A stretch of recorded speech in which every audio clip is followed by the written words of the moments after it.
Recently, I've been trying to frame more and more things from family pictures, original photography, huge canvas art, old college basketball jerseys. And each time I'm over here scouring the internet from different brands, trying to get the dimensions exact, hoping the materials are quality. And that's where FrameBridge steps in and takes away all of the hassle. FrameBridge makes it easy and affordable to custom frame just about anything. You could design and preview your final piece online, schedule to ship your items or drop them off in person, and they're great for giving special gifts to friends and family. Visit framebridge.com or one of their local FrameBridge stores in Southport, West Loop, and River North to start framing.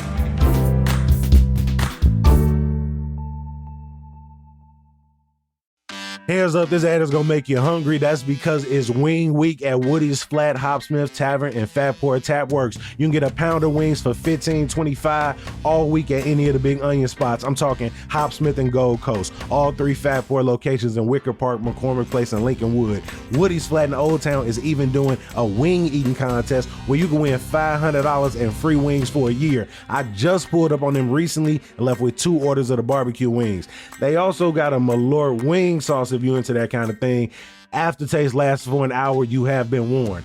Don't miss Wing Week at Woody's Flat, Hopsmith, and Fatport now through August 3rd.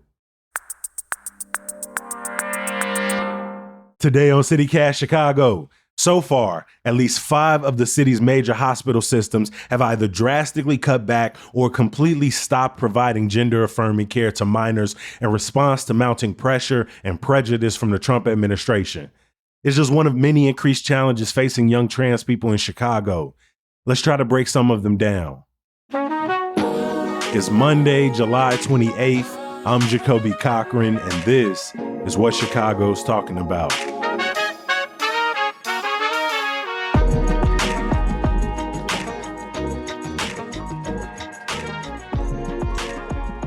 Mayor Ralph is a writer, organizer, and urban planner who recently wrote for City Bureau about the challenges young trans people are facing in Chicago. Mayor, welcome to CityCast Chicago.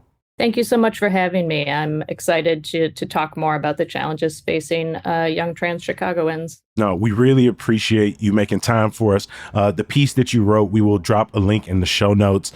About a week after Trump took office, he issued an executive order basically threatening to pull federal funding from medical providers who provide gender-affirming care to youth.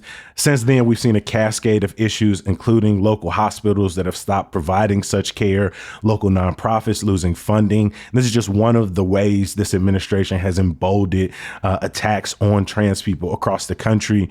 But kind of focusing in, Mayor, what do you think are the biggest challenges currently facing Chicago's trans youth? In general, not knowing what the future holds for them is something that weighs daily on the trans young adults that I spoke to. There is uncertainty about gender affirming care, even for adults. Earlier this year, we saw Republicans in Congress seeking to defund any gender affirming care covered by Medicaid. The Trump administration really wielding federal funding as an ideological sword in order to prevent this care from happening in what we consider safe states like Illinois, and putting pressure on hospitals that have provided this care for decades to discontinue that. Additionally, the ability to interview for a job, get a job, show identification, rent an apartment, just the everyday challenges that young adults face are often compounded for transgender young adults, whether it's through implicit bias, more explicit harm and hatred, or just the intricate ways that we require transgender people to jump through hoops to get things like legal name changes or updated identification and that sort of thing. Mm-hmm.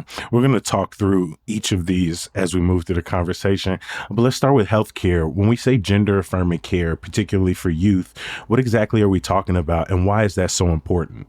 For children, before puberty, transition is mostly social. So going by a different name, using new name pronouns, maybe, dressing in a different style, different haircut, that sort of thing. as well as, disclosing to people in their lives their gender identity.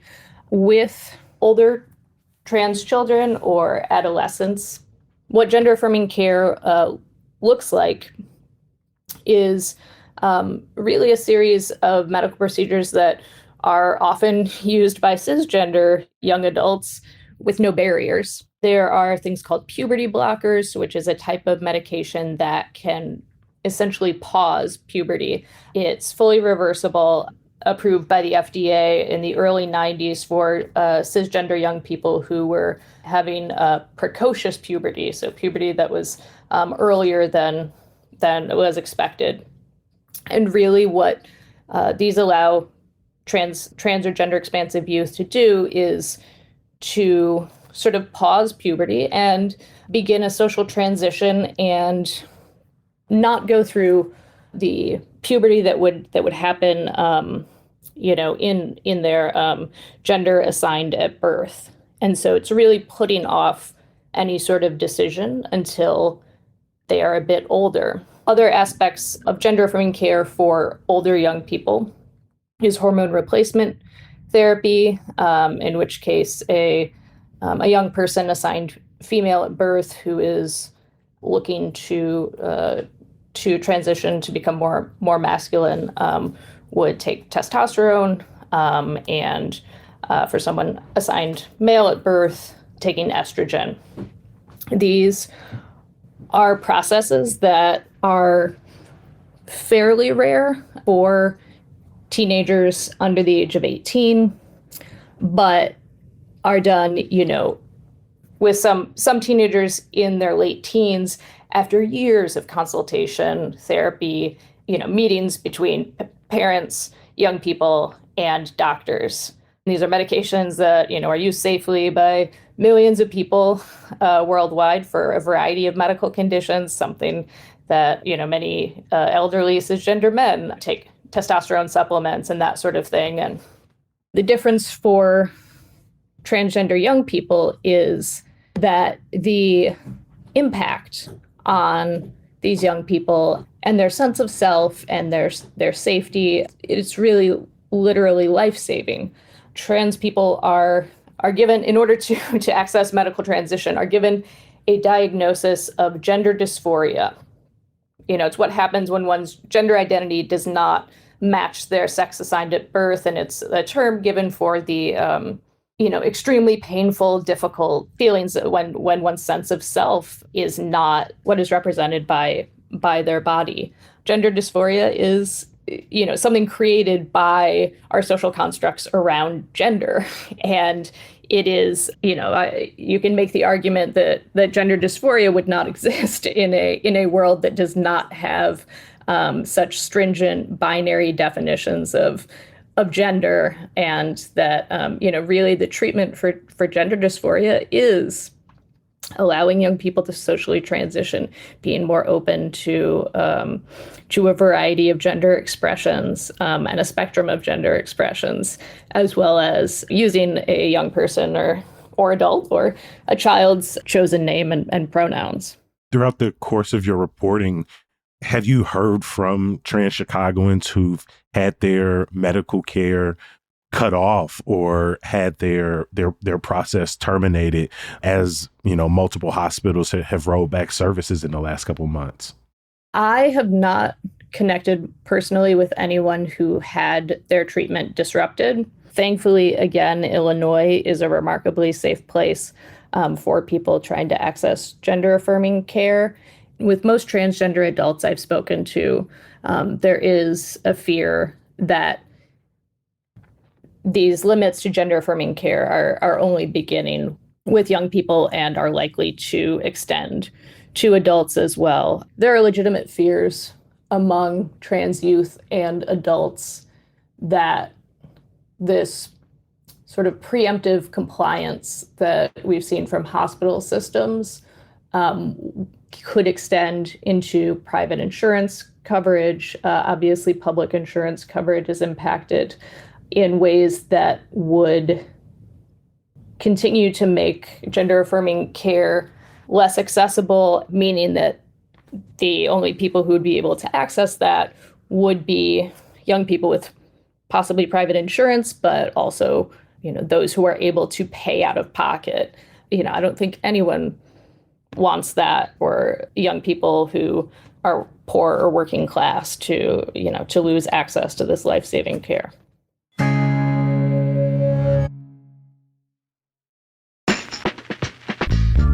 The Summertime Shot isn't complete without a little theater, if you asking me, maybe even a musical. And I've got one you definitely want to put on your radar. Parade is going to be at CIBC Theater August 5th through August 17th. Winner of the 2023 Tony Award for Best Revival of Musical, Parade is based on the true story of Leo Frank, the sensationalized media coverage of his trial, and the anti-Semitic tension surrounding a tragic conclusion. The New York Times said this revival recalls an era of big casts, big stories, and big talent, a time when musicals actually felt like events. And you know how much we love an event in Chicago, dressing up, making a night of it, so that makes Parade a perfect addition to your summertime lineup. Don't wait. Get your tickets now at BroadwayInChicago.com for Parade at the CIBC Theater August 5th through 17th.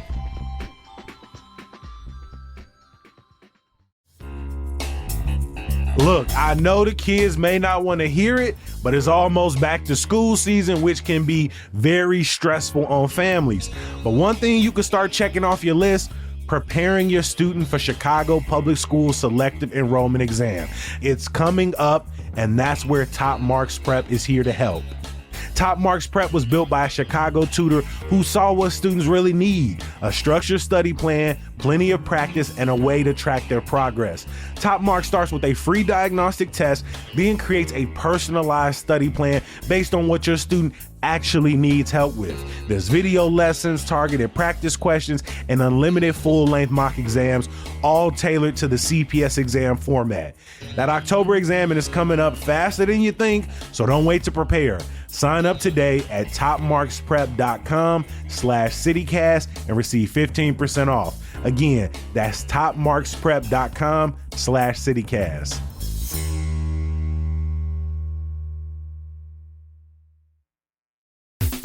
Remember that amazing little cafe you went to last summer? The one with the perfect breakfast sandwich and them delicious smoothies? Or what about that hiking spot or that biking trail your friend told you about, but for some reason you can't remember the name? Well, with Overlook Maps, special places never get lost again, my friends. Create personal lists of places you've been and want to go. Hey, share your favorite hidden gems with friends and family. Let them discover that nail salon, that barbecue spot, that row of thrift shops that you've been trying to gatekeep. Or you know what, hey, if you want, keep your secret spots completely private. But what about this? Maybe you're planning a trip with friends. You can create a shared list where everyone can add their ideas. Maybe you visiting a new city. You can check out lists from locals who already know the best spots that you should pull up on. And here's a key part: no ads cluttering your list. No one selling your data to advertisers. Just your personal collection of amazing places organized exactly how you want them. Overlook Maps. Collect, organize, and share the places that matter to you. Download free at overlookmaps.com. And you want a little bonus? Go to overlookmaps.com/Chicago to see some of our lists and great spots on a map and in your pocket. Your places, your way. Chicago is home to a wide variety of organizations that serve young, trans, and gender expansive people, but they're also struggling in this climate. Can you talk to some of the specific pressures they're facing? I don't know that anyone was prepared for the impact of the January 28th executive order from the Trump administration, and sort of the mad scramble in those days of nearly every nonprofit organization in the country, and honestly many throughout the world, to this just cancellation of any sort of federal funding. I know locally, the Puerto Rican Cultural Center's Trans Chicago Empowerment Center was one organization that learned that they would be losing all federal funding. They, through the CDC, did things like HIV testing, connecting people to other care. I know that they've been seeking to continue that work despite the loss of that grant. Many organizations that provide housing assistance are relying upon funding from the Department of Housing and Urban Development, whose budget has been decimated by the Trump administration. And, these are things and cuts that will impact people of all genders and all sexualities. But we know that transgender young people are marginalized on numerous fronts. The rate of homelessness is that much greater in young people who are transgender. The barriers to getting a job or a stable job, a living wage, those things are really impacting these groups so much harder. In talking to the Knight Ministry, the majority of their funding comes from private donors. I spoke with Broadway Youth Center, which is also continuing to make do with a lot of funding from other sources. Brave Space Alliance is another that is really relying on support from community members. Even small dollar amounts can really make a difference to these organizations and the young people that they're able to support. You talk about this scramble that has been forced upon so many organizations, so many individuals in the wake of these funding cuts. I mean, can you talk about some of the people you were able to meet while reporting this story and talk about just some of the daily struggles they're facing? Of the young people that I spoke to, while one was is in a doctoral program, the other two young people are working, hourly jobs, the type of jobs that I held definitely in my early 20s as well. So whether it's housing assistance or food stamps or different programs for low income and working class Chicagoans, those are things that really contribute to the stability that these young people have. A young person I profiled who'd moved from Appalachia to the city of Chicago, Azazel, experienced homelessness and was able to get housing. It lives in an apartment in Inglewood now. It was a city of Chicago funded program that was expanded to target assistance for 18 to 24-year-olds, through which they were able to get that apartment and get that housing. Housing is absolutely life-changing. I believe that program did start with some HUD funding, but will be continuing with City of Chicago funding. But all of these safety net programs are, going to be facing big cuts to their budgets and to their grants, and sadly we will see the impact of that in the city of Chicago, and trans young adults will be among the hardest hit, especially trans youth of color.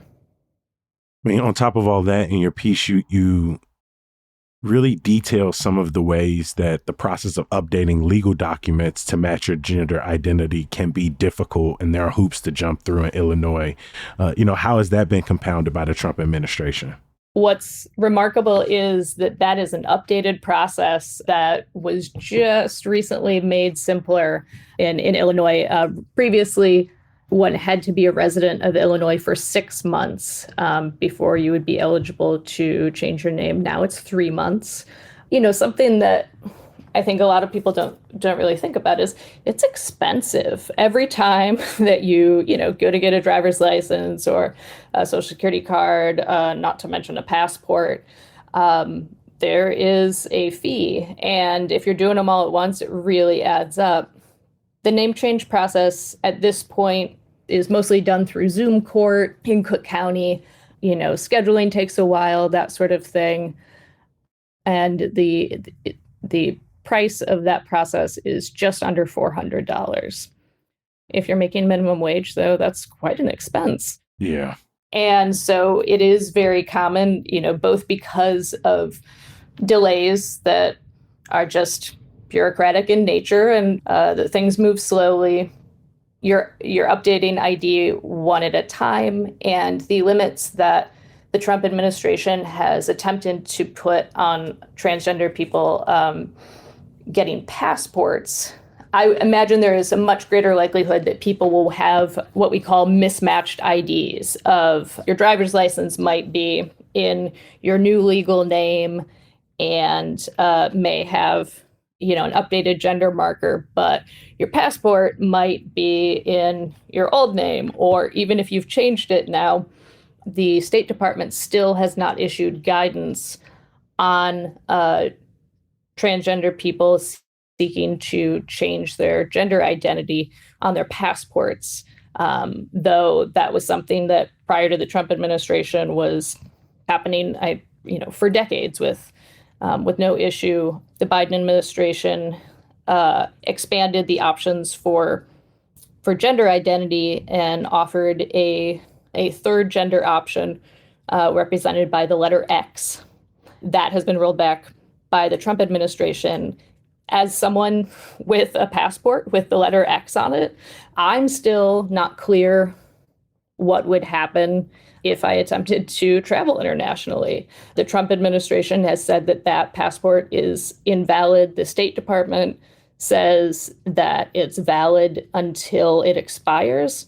Honestly, I haven't heard yet from anyone who has attempted to travel with a passport like that.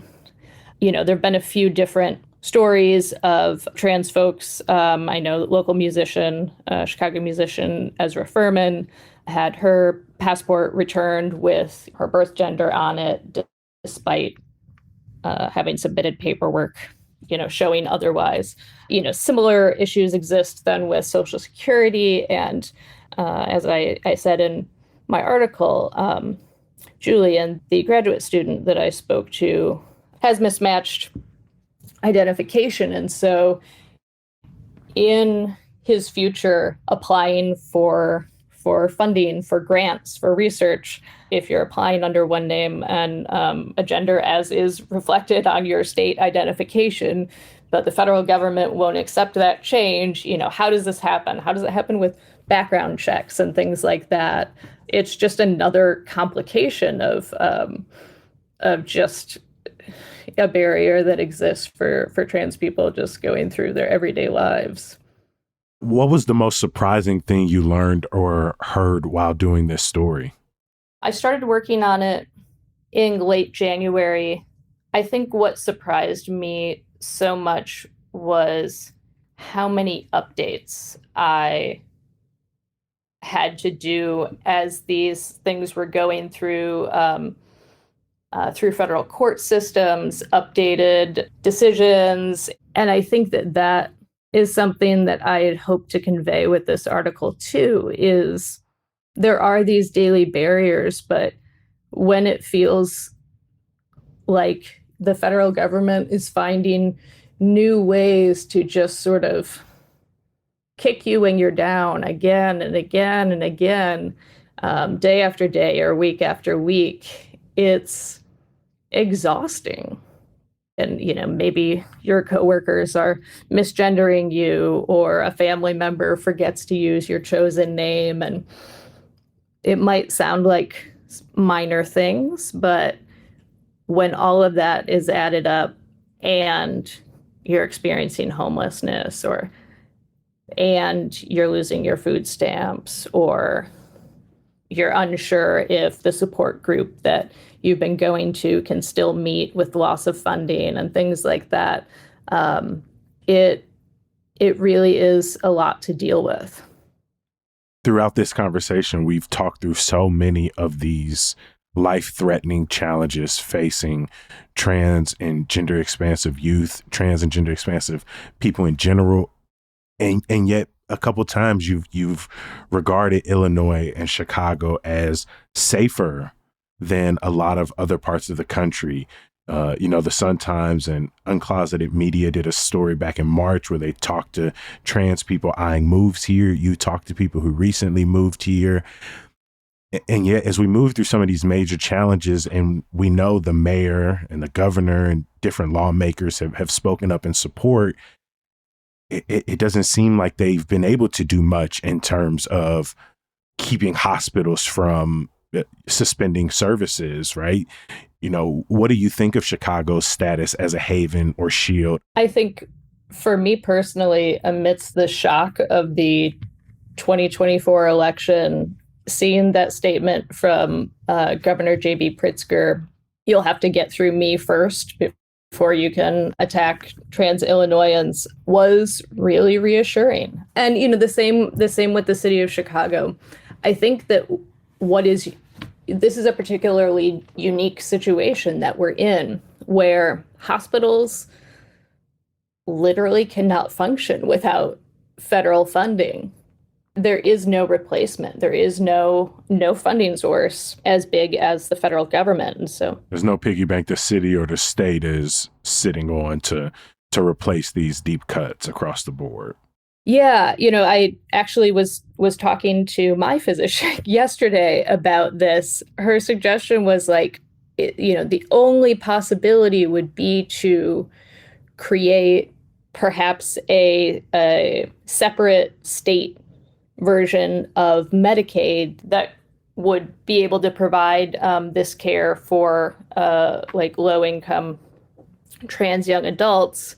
But, unfortunately, even in the state of Illinois, was able to expand with a similar idea of having a separate state version of Medicaid, started providing insurance for undocumented Illinois residents.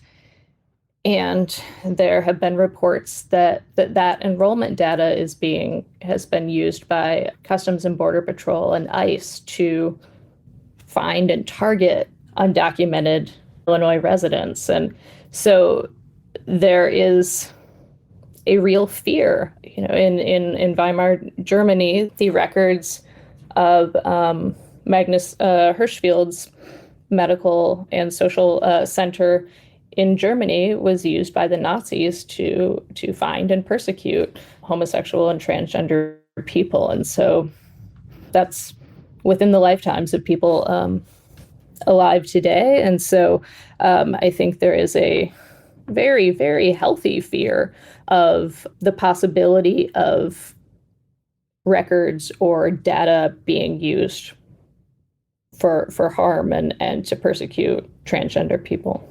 What Chicago organizations should people be aware of if they want to donate support or time or resources to that directly contribute to LGBTQ folks and trans youth in Chicago? Broadway Youth Center is doing such amazing work. Brave Space Alliance as well. Life is Work is another organization that is doing workforce development for trans Chicagoans that I know has been very helpful for a lot of young people. Chicago House does a trans safe drop-in that is at Center on Halstead. And I know that has been something that some young people that I spoke to really, get to, even when it's far from home. Going there, being able to get general support services, help with employment, medical referrals, that sort of thing, as well as finding out what other assistance they may qualify for. And the social aspect as well is crucial.